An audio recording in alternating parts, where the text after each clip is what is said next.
రెడ్డితో టాలీవుడ్ ప్రముఖుల టీం సమావేశమైంది. 36 మంది సభ్యులు కమాండ్ కంట్రోల్ సెంటర్లో సమావేశానికి హాజరయ్యారు. Film development corporation chairman Dil Raju ఆధ్వర్యంలో సినీ పెద్దలు సీఎంతో మీటింగ్లో పాల్గొన్నారు.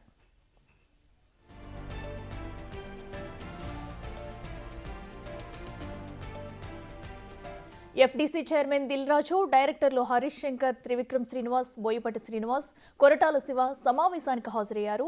మురళీమోహన్, శివబాలాజీ, ప్రొడ్యూసర్ కేఎల్ నారాయణ, నిర్మాతలు అల్లు అరవింద్, సి కళ్యాణ్, దామోదర్, మైత్రి మూవీస్ ప్రొడ్యూసర్ రవి కూడా కమాండ్ కంట్రోలింగ్ లో జరిగే సమావేశానికి హాజరయ్యారు. హీరోల నుంచి నాగార్జున, వెంకటేష్, సాయి ధరమ్ తేజ్, నితిన్, కిరణ్ అబ్బవరం కూడా సమావేశంలో పాల్గొంటున్నారు.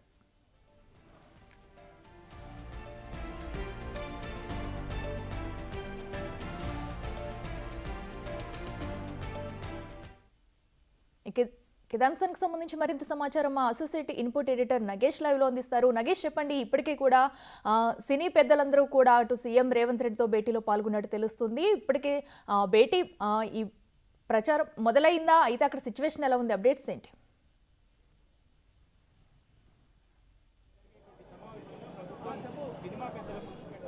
భేటీ మొదలైంది. సినిమా పరిశ్రమకు సంబంధించిన పెద్దలందరూ 36 మందికి పైగా హాజరయ్యారు. ఇక ప్రభుత్వం నుంచి ముఖ్యమంత్రి రేవంత్ రెడ్డి, ఉప ముఖ్యమంత్రి బట్టి విక్రమార్క, కోమటిరెడ్డి వెంకటరెడ్డి, దామోదర్ రాజనరసింహ, కడియం శ్రీహరితో పాటు ఎఫ్డీసీ చైర్మన్గా ఉన్న దిల్ రాజు, అలాగే అక్కినేని నాగార్జున, వెంకటేష్తో పాటు టాలీవుడ్కు సంబంధించిన బడా నిర్మాతలు అందరూ కూడా ప్రస్తుతం కమాండ్ కంట్రోల్ సెంటర్లో మీటింగ్ హాల్లో వీళ్ళంతా కూడా హాజరైన పరిస్థితి. ఎందుకంటే వీళ్ళందరూ కూడా ముఖ్యంగా ప్రభుత్వం కూడా ఒకటే చెప్తుంది. ఎందుకంటే ఏదైతే బెనిఫిట్ షోల ద్వారా సినిమాలో ఉన్న బడా నిర్మాతలే ఎక్కువ మొత్తంలో లాభం పొందుతున్నారన్న ఆరోపణ కూడా ఉంది. అంటే ఆ డబ్బులు ఏదైతే ఉందో ఇంటిగ్రేటెడ్ స్కూల్స్ లాంటి పేద పిల్లలకు కేటాయిస్తే బాగుంటుందన్న ఒక ఆలోచన కూడా ప్రస్తుతం అయితే ఆ సమావేశంలో చర్చకు వచ్చే అవకాశం కనిపిస్తుంది. నెక్స్ట్ బెనిఫిట్ షోలకి బడా హీరోల్ని కూడా రానివ్వకూడదు థియేటర్లకు అనేది ఖచ్చితమైన ఒక నిర్ణయాన్ని కూడా సినిమా పెద్దలకు ప్రభుత్వం చెప్పే అవకాశం కనిపిస్తుంది. సో మొత్తానికైతే మీటింగు సంబంధించిన సారాంశం కానీ మిగతా వివరాలు చూసుకుంటే కనుక ఖచ్చితంగా సంధ్యా థియేటర్లో జరిగిన తొక్కిసలాట తర్వాత ఈ మీటింగ్ చాలా క్రూషియల్గానే మారిందని చెప్పచ్చు. మీటింగు నిర్ణయాలు కూడా, ఎందుకంటే ప్రభుత్వంతో సయోధ్య కుదుర్చుకోవడం కోసమే సినిమా పెద్దలు మీటింగ్ అయితే పెట్టుకున్నారు. ఎందుకంటే నిన్నటి వరకు సంధ్యా థియేటర్కు సంబంధించిన తొక్కిసలాటకు సంబంధించిన హాట్ టాపిక్ నడిచింది. Telugu cinema industry versus Telangana ప్రభుత్వం అనేది కరాఖండిగానే వాళ్ళ మధ్య యుద్ధం తలపించే విధంగానే నడిచిందని చెప్పచ్చు. ప్రభుత్వం కూడా కరాఖండిగానే చట్టపరమైన చర్యలు తీసుకుంది. ఒక మహిళ మృతి తర్వాత అల్లు అర్జునే ఎంటైర్ ఇష్యూకి కారణమని చెప్పి కూడా భావించింది. అంటే మొత్తం సంధ్యా థియేటర్ తొక్కిసలాటకు సంబంధించి 18 మంది నిందితుల్లో ఉన్నాడు. A11గా ఉన్న అల్లు అర్జునే బెనిఫిట్ షోకి రావడం, ప్రేక్షకులకి అభివాదం చేయడం, బయటికి వెళ్ళేటప్పుడు ప్రేక్షకులకు చేతులుపుతూ వెళ్ళడం, వాళ్ళ బౌన్సర్లు ఇష్టం వచ్చిన రీతిలో నానా హంగామా సృష్టించి ఒక వాతావరణాన్ని, యుద్ధ వాతావరణాన్ని తలపించే విధంగా సంధ్యా థియేటర్ని మార్చారు అన్న ఆరోపణలు ఉన్నాయి. ఆ విజువల్స్ కూడా అలాగే కనిపిస్తున్నాయి. అంటే ప్రతి చోట దాదాపుగా 10,000 వీడియోల్ని పోలీసులు విశ్లేషిస్తే అందులో వచ్చిన 10 నిమిషాల ఫుటేజ్ కూడా చాలా భయానకమైన పరిస్థితుల్ని అందులో కనిపిస్తున్నాయి. ఎందుకంటే ప్రేక్షకుల్ని ఇష్టం వచ్చిన రీతిలో నెట్టివేయడం, వాళ్ళని కంట్రోల్ చేయడం, వాళ్ళ చేతిలో ఉన్న కర్రలతో లాఠీలు జులిపించడం, అంటే వాళ్ళని కంట్రోల్ చేయడం కోసం బెదిరింపులకు పాల్పడడం. అంటే ఒకవైపు ప్రేక్షకులు అల్లు అర్జున్ని చూడడానికి కోసం తోసుకొస్తున్నారు, మరోవైపు వీళ్ళు కంట్రోల్ చేస్తున్నారు. ఈ క్రమంలోనే రేవతి తన కొడుకుని కాపాడుకోవడం కోసం నానా విధాల ప్రయత్నాలు చేస్తూ ఆ ప్రేక్షకుల మధ్య నలిగిపోయి చితికిపోయి చనిపోయింది. ఇక శ్రీతేజ్ కూడా సేమ్ అలాంటి పరిస్థితే. సినిమాకు వచ్చిన తర్వాత ఊపిరాడక చనిపోయిన భయానక దృశ్యం అంటే రేవతే చెప్పచ్చు. ఎందుకంటే చాలా చోట్ల చాలా తొక్కిసలాట జరుగుతాయి, అందులో మనుషులు చనిపోతే ఎంత భయానకం ఉంటుంది మనం ఊహించుకుంటేనే ఒక రకమైన పరిస్థితి వస్తుంది. ఖచ్చితంగా మానవత హృదయాన్ని ఇక్కడ తెలంగాణ కాంగ్రెస్ ప్రభుత్వం ఖచ్చితంగా ప్రదర్శించింది. ఎందుకంటే తొక్కిసలాటకు ప్రధాన కారకుడు అల్లు అర్జున్ కనుక బెనిఫిట్ షోకి థియేటర్కు రాకుంటే ఇంత పెద్ద ప్రమాదం సంభవించి ఉండేది కాదని చెప్పి కూడా అరెస్టు చేశారు, కోర్టులో హాజరుపరిచారు. తదుపరి జైలుకు వెళ్ళాడు, ఒకరోజు ఉండి బయటకు వచ్చాడు. నెక్స్ట్ లెవెల్ ఇన్వెస్టిగేషన్లో భాగంగా మళ్ళీ చిక్కడపల్లి పోలీస్ స్టేషన్కు అటెండ్ అయ్యారు. అల్లు అర్జున్ మొదట బుకాయింపుల పర్వాన్ని కొనసాగించారు. అసలు నేను అభివాదమే చేయలేదు, అభివాదం చేయకుండానే లోపలికి పోయాను, బయటకు వచ్చాను. రేవతి మృతి సంగతి పోలీసులు సమాచారం ఇవ్వలే అన్నారు. కానీ థియేటర్లో 3,320 సీట్లు ఉన్న సంధ్య థియేటర్లో అల్లు అర్జున్కు సంబంధించిన కుటుంబ సభ్యులే దాదాపుగా వాళ్ళ సన్నిహితులు కుటుంబ సభ్యులే దాదాపుగా 30-40 మంది వరకు లోపల ఎంటర్ అయ్యారు. లోపల టికెట్లు 1,200 నుంచి 2,000, 3,000 కొనుక్కున్న ప్రేక్షకులు వీళ్ళ కోసం లేచి నిలబడ్డ పరిస్థితి. అంటే ఎంత డామినేషన్ ఉంటుంది ఒక హీరో థియేటర్కి వస్తే. మరి టికెట్ కొన్న ప్రేక్షకుడే దేవుడు అని చెప్తున్న సినిమా నిర్మాతలు, హీరోలు కనీసం ప్రేక్షకుని మరి ఏ రకంగా చూసుకున్నారు? ప్రేక్షకుడు దేవుడు అని చెప్పేవాళ్ళు ప్రేక్షకుని కూర్చొని పెట్టి అవసరమైతే హీరో నిలబడాలి. కానీ ఇక్కడ రివర్స్ యాంగిల్లో సంధ్యా థియేటర్లో జరిగింది. అల్లు అర్జున్ హాయిగా సినిమా చూస్తూ గడిపాడు. రేవతి మృతి సంఘటన చెప్పినా కూడా తాను వెళ్లకుండా భీష్మించి కూర్చున్నాడు. మధ్యలో వాళ్ళ మేనేజర్ సంతోష్కి సమాచారం ఇచ్చి అల్లు అర్జున్కు చెప్పాలన్నా కూడా అల్లు అర్జున్ ఏమాత్రం పట్టించుకోలేదు. తదుపరి స్వయంగా రంగంలోకి సెంట్రల్ జోన్ డీసీపీ ఆకాంక్ష యాదవ్ దిగి అవసరమైతే అల్లు అర్జున్ను అరెస్టు చేయాల్సి ఉంటుంది ఇదే స్పాట్లో, అది అనవసరంగా మీకు పరువు సమస్య అవుతుందని వాళ్ళకి చెప్పిన తర్వాత అప్పుడు అల్లు అర్జున్ లేచి మళ్ళీ బయటకు వెళ్ళిన పరిస్థితి. అంటే ఒక మహిళ మృతి చెందితే సినిమా హీరోకు కనీసం మానవతా హృదయం లేదా, చలించే హృదయం లేదా అని చెప్పి కూడా పెద్ద ఎత్తున విమర్శలు వచ్చాయి. ఎందుకంటే చాలా వరకు సినిమా హీరోలు ఇలాంటి వ్యవహారాల్లో వాళ్ళే స్పందించాలి, వాళ్ళే ప్రజలకు అండగా ఉండాలి. ఎందుకంటే ఎక్కడ వరదలు వచ్చినా, ఎక్కడ విపత్తులు సంభవించినా ప్రధానంగా సినిమా హీరోలు, నిర్మాతలు కానీ వాళ్ళు విరాళాలు ఇస్తుంటారు. వాళ్ళే ప్రభుత్వాలకు అవసరమైతే ప్రచారం చేసి విరాళాలు సేకరిస్తుంటారు. కానీ దీనికి భిన్నంగా అల్లు అర్జున్ వ్యవహారం నడిచిందని చెప్పి కూడా పెద్ద ఎత్తున బయట నుంచి కూడా నెటిజన్ల నుంచి ప్రజల నుంచి కూడా విమర్శలు వచ్చాయి. ఆ విమర్శల్ని మరి తట్టుకొని అల్లు అర్జున్ ప్రెస్ మీట్ ముందుకొచ్చి మళ్ళీ సరైన సమాధానం చెప్పాడంటే అది కూడా లేదు. మళ్ళీ బుకాయింపుల పర్వాన్ని కొనసాగిస్తూ తాను ఏమాత్రము అంటే పోలీసులే భద్రతని పర్యవేక్షించలేదు, పోలీసుల భద్రత వైఫల్యం అని చెప్పి విమర్శించాడు. కానీ స్వయంగా Hyderabad commissioner DG CV Anand రంగంలోకి దిగి ఇదే కమాండ్ కంట్రోల్లో 10 నిమిషాల వీడియోని మీడియా ముందు ప్రవేశపెట్టారు. ఆ వీడియోలో వస్తున్నది వెళ్తున్నది తొక్కిసలాట, లాఠీ చార్జు, రకరకాల ఇష్యూస్, భయానక దృశ్యాలన్నీ డైరెక్ట్గానే చూపించారు. రేవతి పడుతున్న బాధ, నానా యాతను కూడా డైరెక్ట్గానే మీడియాకు చూపించారు. తదుపరి అల్లు అర్జున్ పోలీసు విచారణకు హాజరైన సందర్భంలో అవన్నీ తప్పిదం వల్లే జరిగాయి, ఇక ముందు జరగకుండా చూసుకుంటాను, పోలీసుల విచారణకు సహకరిస్తానని చెప్పి 18 నుంచి 20 ప్రశ్నలు వేస్తే వాటన్నిటికీ తాను బాధ్యుడని చెప్పి ఒప్పుకున్నాడు. ఇక ముందు కూడా పోలీసు విచారణకు సహకరిస్తానని చెప్పారు.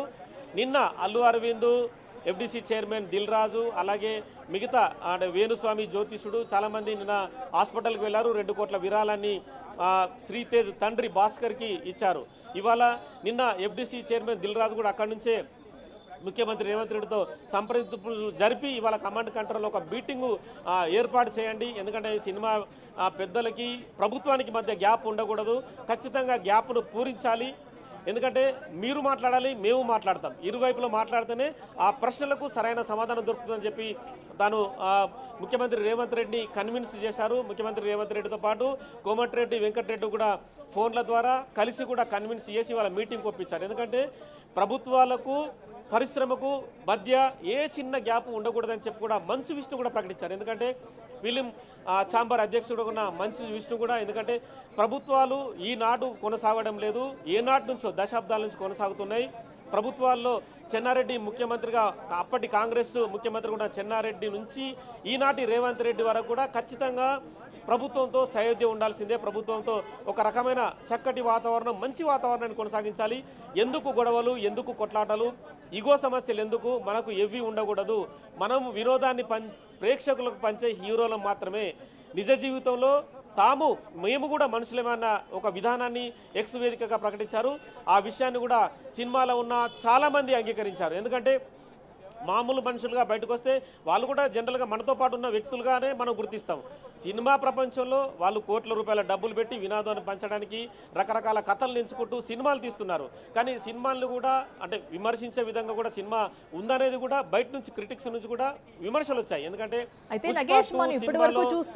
షెకావత్ సంబంధించిన డైలాగ్ కూడా చూసుకుందాం అన్న ఏదైతే అయితే నగేష్, మనం ఇప్పటి వరకు చూస్తున్న ఓవరాల్గా జరిగిందంతా కూడా, ఇప్పుడు ఏదైతే సంజయ్ థియేటర్ దగ్గర నుంచి జరిగిన గొడవ అంతా కూడా ఏదైతే ఉందో, సో దానికైతే సీఎం సర్కార్ అయితే కూడా ఒక గట్టి చర్యలు తీసుకుందంటూ కూడా అటు ప్రజల నుంచి కూడా చాలామంది అయితే అభినందిస్తున్నారు. చాలా వరకు అభినందనలు అయితే మనం చూస్తూ వచ్చాం ఇప్పటి వరకు కూడా. ఎందుకంటే శాంతి భద్రతలకు విఘాతం కలిగిస్తే చిన్నవాళ్ళు లేదు, పెద్దవాళ్ళు లేదు, ఎవరికైనా సరే శిక్ష పడాల్సిందే, చర్యలు తీసుకుంటామంటూ కూడా అయితే రేవంత్ సర్కార్ అయితే ప్రూవ్ చేస్తూ కూడా ఇలాంటి చర్యలు తీసుకుంది. మళ్ళీ ఇలాంటివి కూడా పునరావృతం కాకుండా ఉండేలా కూడా ఇదొక ఇప్పుడు జరిగిందైతే ఒక టాలీవుడ్కు ఒక గుణపాఠం అని చెప్పుకోవచ్చు అంటారా?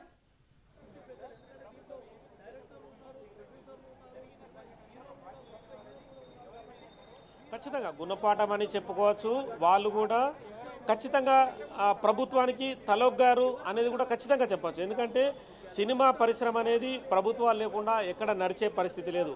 ఏ థియేటరు నడిపించాలన్నా, ఎక్కడ ఏది జరగాలన్నా కూడా ఖచ్చితంగా ప్రభుత్వ సహకారం ఉండాలి. అంటే ప్రభుత్వం అంటే అందులో పోలీసులు ఉంటారు, ప్రభుత్వం అంటే ప్రజలు ఉంటారు, అన్నీ కలిపితేనే కలగలిపితేనే ప్రభుత్వం అనేది ఒక మెసేజ్ ఉంటుంది. కానీ ఇక్కడ సినిమా పెద్దలు వేరే రకంగా ఆలోచించారు. అంటే తాము ప్రభుత్వానికి అతీతులం, ఏదో ఆకాశం నుంచి ఊడిపడ్డ వ్యక్తులం అనేది వాళ్ళు భావించుకుంటున్నారు. కానీ ఇది పద్ధతి కాదనేది కూడా చాలామంది సినిమా క్రిటిక్స్ ఎవరైతే ఒక సినిమా విడుదలైతే విమర్శలు కానీ అందులో ఉన్న మంచిని కూడా చూపించు రాసే వాళ్ళు ఉంటారో వాళ్ళందరూ కూడా అదే విషయాన్ని సోషల్ మీడియా వేదికగా చాలా ప్రస్తావనలు చేశారు.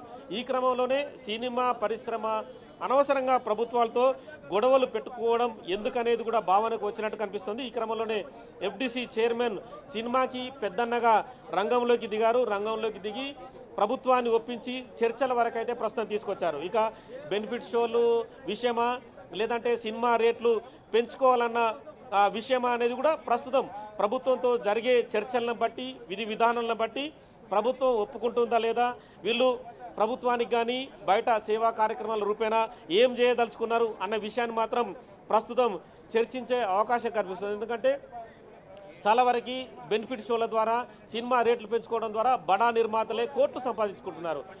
అల్లు అర్జున్ సినిమా పుష్ప 2 సినిమా తీసుకుంటే కనుక 300 కోట్ల రెమ్యునరేషన్ అల్లు అర్జునే తీసుకున్నాడని చెప్పి కూడా పెద్ద ఎత్తున బయట సోషల్ మీడియాలో వైరల్ అయింది. ఓవరాల్గా సినిమా సంపాదించిన డబ్బులు కూడా 1500 కోట్లకు పైనే.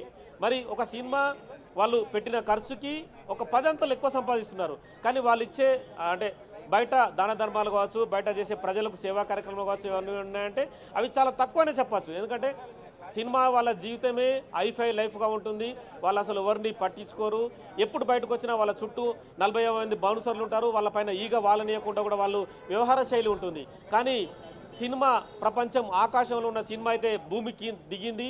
భూమి మీద ప్రస్తుతం ప్రభుత్వంతో చర్చలకైతే మాట్లాడడానికైతే వాళ్ళు ఒప్పుకున్నారని చెప్పవచ్చు. ఎందుకంటే బయట నుంచి కూడా ఇలాంటి పదాలే విమర్శలు, అంటే పదాలు విమర్శలు మనం ఏం చెప్పుకున్నా కూడా ఇలాంటి మాటలే బయటకు వస్తున్నాయి. ఈ క్రమంలో ఆకాశంలో అంటే నింగిలో ఆకాశంలో ఉన్న తారలైతే భూమికి దిగి ప్రస్తుతం ప్రభుత్వంతో చర్చలు జరిపి మరి రేవంత్ రెడ్డిని ఏ రకంగా ఒప్పిస్తారు, మంత్రి కోమటిరెడ్డి వెంకటరెడ్డి కావచ్చు, డిప్యూటీ సీఎం బట్టి విక్రమార్కను కావచ్చు, దామోదర్ రాజనరసింహన్ కావచ్చు, వీళ్ళందరినీ ఎలా ఒప్పిస్తారు, ఎలా ఆ పరిశ్రమను ముందుకు సాగే విధంగా ఎలాంటి చర్చలు నిర్ణయాలు తీసుకుంటారనేది కూడా మనకి కొద్దిసేపట్లో తెలిసే అవకాశం కనిపిస్తుంది. మీటింగ్ అయితే 10:40కి ప్రారంభమైంది. దాదాపుగా హాఫ్ అన్ అవర్ అంటే 40 నిమిషాలు మీటింగు ఇంకా కొనసాగుతుంది. వాళ్ళకు టీలు, వాటరు, మిగతా ఏదైతే బ్రేక్ఫాస్ట్ కావచ్చు వాళ్ళకి అరేంజ్ చేశారు. అంటే మీటింగ్ సంబంధించి కూడా ప్రైమరీగా వాళ్ళకి స్నాక్స్ కూడా ఇచ్చారు. ఇదే సందర్భంలో సీరియస్గానే మీటింగ్ అయితే కొనసాగుతుంది. ముఖ్యమంత్రి రేవంత్ రెడ్డి కూడా చిక్కడపల్లి ఏసీపీని, చిక్కడపల్లి సిఐ రాజు నాయక్ని, ఏసీపీ రమేష్ను కూడా ఇదే ప్రాంతానికి పిలిచారు. ఎందుకంటే ఒరిజినాలిటీ సినిమా వాళ్లకు తెలియాలి అన్న విషయాన్ని కూడా ప్రస్తుతం రేవంత్ రెడ్డి భావించారు కాబట్టి వాళ్ళిద్దరిని కూడా పిలిచారు. అవసరమైతే సినిమా పెద్దలకు మొన్న జరిగిన తొక్కిసలాటకు సంబంధించిన వీడియో ఏదైతే ఉందో అది కమాండ్ కంట్రోల్లోనే ప్రస్తుతం ఉంది. అవసరమైతే లోపట ఒక భారీ స్క్రీన్ ద్వారా వాళ్ళందరికీ చూపించడానికి కూడా ఏర్పాట్లు చేశారు. ఎందుకంటే చాలామంది సినిమా పెద్దలు ఏమనుకుంటారంటే పోలీసులు ఏదో పుట్టించారు, ఏదో రకంగా ఇది బ్లేమ్ చేస్తున్నారు, బ్లేమ్ గేమ్ ఆడుతున్నారని చెప్పి అనుకుంటారు. కానీ ఇక్కడ బ్లేమ్ గేమ్ ఆడే సమస్య కనిపించడం లేదు. ఎందుకంటే భారీ స్క్రీన్ ద్వారా వాళ్ళకు కనుక వీడియో చూపిస్తే ఇది ఖచ్చితంగా జరిగిందనేది కూడా వాళ్ళు కూడా ఒక భావనకు వచ్చే అవకాశం కనిపిస్తుంది. ఈ క్రమంలో ఆ వీడియో కూడా ప్రస్తుతం ప్రదర్శించే అవకాశం ఉంది.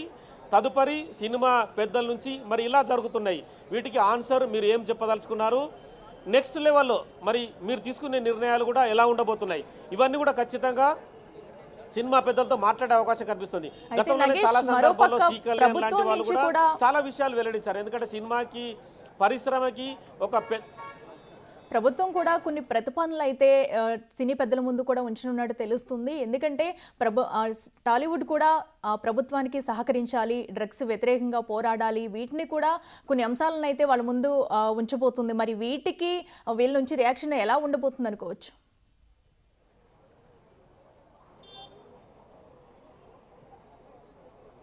ఖచ్చితంగా ఈ మధ్యనే తెలంగాణ కాంగ్రెస్ ప్రభుత్వం కూడా ఒక విజ్ఞప్తిని సినిమా పరిశ్రమ ముందు ఉంచింది. ఎవరు సినిమా తీసినా కూడా సినిమా పడే ముందు అంటే థియేటర్లో వేసే ముందు కూడా డ్రగ్ నిర్మూలన, మత్తు మందులకు బానిసలవుతున్నారు తెలంగాణలోని పిల్లలు, మత్తు మందులకు బానిసలు కాకండి అని చెప్పి కూడా ఒక వీడియో తయారు చేసి వేయాలని చెప్పి కూడా విజ్ఞప్తి చేశారు.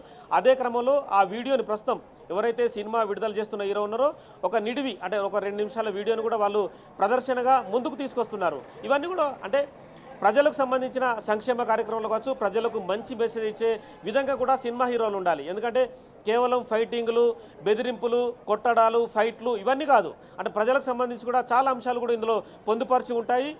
ఇందులో డ్రగ్ నిర్మూలన అనేది తెలంగాణ కాంగ్రెస్ ప్రభుత్వం ఒక బిగ్ ఆపరేషన్గా తీసుకుంది. ఎందుకంటే ఈ ఆపరేషన్ కొనసాగించాలని చెప్పి కూడా గత 10 నెలల కాలంగా తీవ్రమైన వేట కొనసాగుతుంది. ఇదే కమాండ్ కంట్రోల్లో నార్కోటిక్ బ్యూరో కొనసాగుతుంది. దానికి సందీప్ సాండిలియా ఏడీజీగా ఉన్న బాస్గా వ్యవహరిస్తున్నారు. ఎందుకంటే ఇప్పటికే మత్తు మందులు, గంజాయి, కొకైన్ వివిధ వాళ్ళకు సంబంధించి కూడా లింకులు, ప్రపంచవ్యాప్తంగా ఉన్న లింకులన్నీ బయటకు తీస్తున్నారు. ఇప్పటికే చాలామంది అరెస్ట్ అయ్యారు. ఎందుకంటే ఎక్కువ మొత్తంలో అరెస్ట్ అయింది కూడా కేవలం ఈ సంవత్సర కాలంలోనే. ఎందుకంటే కోల్కతా, గోవా, ముంబై తదితర రాష్ట్రాల నుంచి కూడా తెలంగాణ రాష్ట్రానికి మత్తు మందుల విక్రయం జరపకూడదని చెప్పి కరాఖండిగా చెప్తున్నారు. పబ్బులపైన, బార్లపైన కూడా రెగ్యులర్గా రైడ్స్ నిర్వహిస్తున్నారు. ఎందుకంటే అర్ధరాత్రి అపరాత్రి లేకుండా సడన్ రైడ్ కూడా నిర్వహించి కూడా వాళ్ళందరినీ పట్టుకుంటున్నారు. ఖచ్చితంగా ఇలాంటి ఆలోచనలు కూడా సినిమా పరిశ్రమ పెద్దల ముందు ప్రభుత్వం ఉంచే అవకాశం కనిపిస్తుంది. ఎందుకంటే సినిమా పరిశ్రమ బతకాలన్నా, బతికించుకోవాలన్నా ప్రభుత్వంతో సయోధ్య అనేది కంపల్సరీ. ఈ వ్యవహారానికి సంబంధించి కూడా బెనిఫిట్ షోలు నిర్వహించుకున్నప్పుడు, టికెట్ల రేట్లు పెంచుకున్నప్పుడు కూడా తెలంగాణలో ముఖ్యంగా పేద ప్రజల అంటే పేద వాళ్ళ పిల్లల విద్యార్థుల కోసం కూడా ఇంటిగ్రేటెడ్ స్కూల్స్ని పెద్ద ఎత్తున ప్రభుత్వం నడిపిస్తుంది. వాళ్లకు సహాయ సహకారాలు అందించడం కోసం కూడా ఆ బెనిఫిట్ షోల నుంచి వచ్చే కొంత ఫండుని వాటికి డైవర్ట్ చేసే విధంగా కూడా ప్రభుత్వం ఒక ఆలోచన చేస్తుంది. ఈ విషయాన్ని కూడా సినిమా నిర్మాతల ముందు ఈ ప్రతిపాదన కూడా పెట్టే అవకాశం కనిపిస్తుంది. నెక్స్ట్ బెనిఫిట్ షోలకి ఏ థియేటర్ కూడా సినిమా హీరో రాకూడదు అన్న ఒక కోణాన్ని కూడా చెప్పబోతుంది. ఎందుకంటే సినిమా హీరోలు రావడం వల్ల సామాన్య ప్రజలు కావచ్చు, ప్రేక్షకులు కావచ్చు ఉద్వేగానికి లోనవుతుంటారు. పుష్ప 2 లాంటి సినిమా హీరో వచ్చాడంటే చెప్పకుండా వాళ్ళంతా కూడా పరిగెత్తుతుంటారు. ఈ సమస్యలు తలెత్తకుండా కూడా ఖచ్చితంగా ఇలాంటి వాటిని కంట్రోల్ చేయడానికి కూడా మీరు కూడా రాకూడదనే విషయాన్ని కూడా వాళ్ళకి చెప్పే అవకాశం కనిపిస్తుంది. మొత్తానికైతే వీళ్ళ ప్రతిపాదనలు, ప్రభుత్వం చెప్తున్న నిబంధనలు రెండు వైపులా ఉన్న అంటే సమస్య పరిష్కారానికి సంబంధించి సామరస్య ధోరణిలో మాత్రం ప్రస్తుతం అయితే చర్చలు కొనసాగుతున్నాయి. ప్రస్తుతం సినిమా పెద్దలు చెప్తున్న విషయాలన్నీ కూడా రేవంత్ రెడ్డి, ఉప ముఖ్యమంత్రి బట్టి విక్రమార్క, మిగతా కోమటిరెడ్డి వెంకటరెడ్డి వాళ్ళందరూ అయితే వింటున్నారు. తదుపరి ప్రభుత్వం నుంచి వచ్చే విషయాలన్నీ కూడా వాళ్ళకు కూడా చెప్పి సానుకూల ధోరణితో ఈ చర్చలు ముగించాలని అయితే లోపల ఒక మంచి వాతావరణంలో అయితే చర్చలు కొనసాగుతున్నాయి. Right Nagesh, thank you.